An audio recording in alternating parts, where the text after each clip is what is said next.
ప్రస్తుతం మనతో పాటున్నారు ఎల్పిడిఓ వ్యవస్థాపకులైనటువంటి సంగం మల్లేశ్వరి భర్త గారు. వారితో మాట్లాడదాం. సమాజంలో స్వీపర్లను, పారిశుద్ధ్య కార్మికులను చిన్నచూపు చూస్తూ ఉంటారు. కొంతమంది వారి పట్ల చులకనాభావంగా వ్యవహరిస్తూ ఉంటారు. కానీ కొన్ని ప్రభుత్వ శాఖల్లో పనిచేసేటువంటి స్వీపర్లకి ఐఏఎస్లు, ఐపీఎస్ల కన్నా కూడా ఎక్కువగా శాలరీ వస్తుంది అంటే మీరు నమ్మగలరా? నేను చెప్పేది అక్షరాల 100కి 100% నిజం.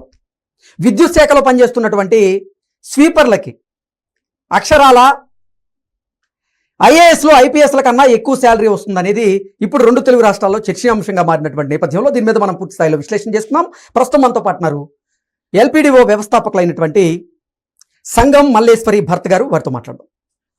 భర్త గారు నమస్తే అండి. నమస్తే. ఎలా ఉన్నారు? ఫైన్ అండి. భర్త గారు, నిజంగా సమాజంలో స్వీపర్లను కానీ, పారిశుద్ధ్య కార్మికులను కానీ కొంతమంది చిన్నచూపు చూస్తూ ఉంటారు. వారి పట్ల చులకనాభావంతో వ్యవహరిస్తూ ఉంటారు. రైట్ కృష్ణ గారు, లోకల్ ప్రొడక్ట్ డెవలప్మెంట్ ఆర్గనైజేషన్ స్థాపించినప్పటి నుంచి పారిశుద్ధ కార్మికులు కాదు, పారిశుద్ధ కళాకారులను మేము వాళ్ళని పిలుచుకుంటాం. వాళ్ళని మేము ఎప్పుడు కూడా గౌరవిస్తుంటాం. మీరు గత కొద్ది సంవత్సరాలుగా మీరు చూసినట్టయితే, ఎందుకంటే ఒక కలెక్టర్ వారం రోజులు రాకున్నా ఇంటి నుంచి వర్క్ చేసినా కానీ కూడా తన విధులు నిర్వహించవచ్చు.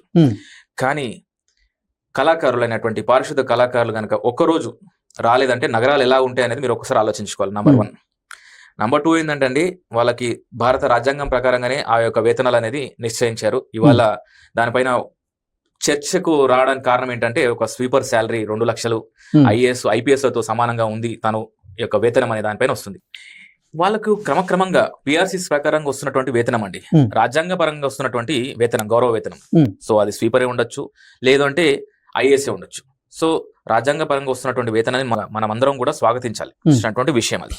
ఎందుకంటే ఇవాళ ఒక చిన్న గవర్నమెంట్ ఆఫీసులో ప్యూన్ దగ్గర నుంచి సెక్రటేరియట్ లో ప్రిన్సిపల్ సెక్రటరీ దాకా నాకు గవర్నమెంట్ జాబ్ రావాలనేసి తప్పిస్తుంటారు 140 కోట్ల జనాభా కలిగినటువంటి భారతదేశంలో.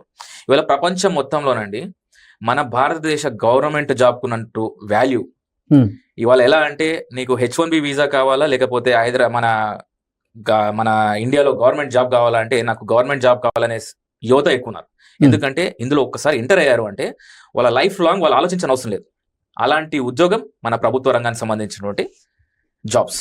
సో మీరు చూడండి, గవర్నమెంట్ రంగంలో ఉన్నటువంటి వెసులుబాటు కానివ్వండి, ఎక్కడ కూడా ప్రపంచంలో మీకు ఎక్కడ కూడా లేనటువంటి వెసులుబాటు మన దగ్గర ఉందండి. 140 కోట్ల జనాభా కట్టే ట్యాక్స్ లో వచ్చే ఆదాయం అంటే ప్రభుత్వానికి వచ్చే ఆదాయంలో దాదాపు 40% పై చినుకు ప్రభుత్వ రంగంలో ఉన్నటువంటి ఉద్యోగస్తులకు ప్రభుత్వాలు ఖర్చు పెడుతున్నాయి. సంగం మల్లేశ్వరి భర్త గారు. వారితో మాట్లాడదాం.